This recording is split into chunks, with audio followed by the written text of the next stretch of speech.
একটি football team জেতার জন্য যেমন সঠিক পজিশনে সঠিক খেলোয়াড় দরকার, ঠিক তেমনি একটি ব্যবসার সাফল্যের জন্য দরকার যোগ্য কর্মী।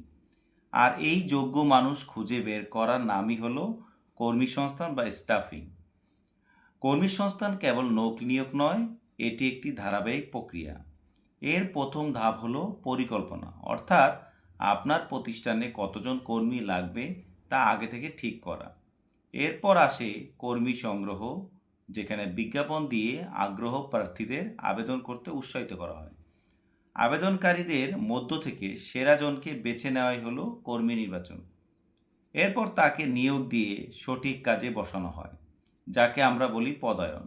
কিন্তু কাজ দিলেই তো হবে না, তাকে কাজটা শিখিয়ে দক্ষ করে তোলার জন্য দরকার প্রশিক্ষণ ও উন্নয়ন।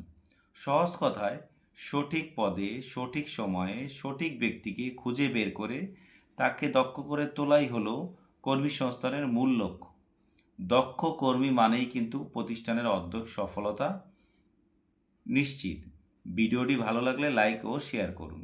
ম্যানেজমেন্টের এমন আরও জটিল টপিক সহজভাবে শিখতে আমাদের সাথেই থাকুন। ধন্যবাদ।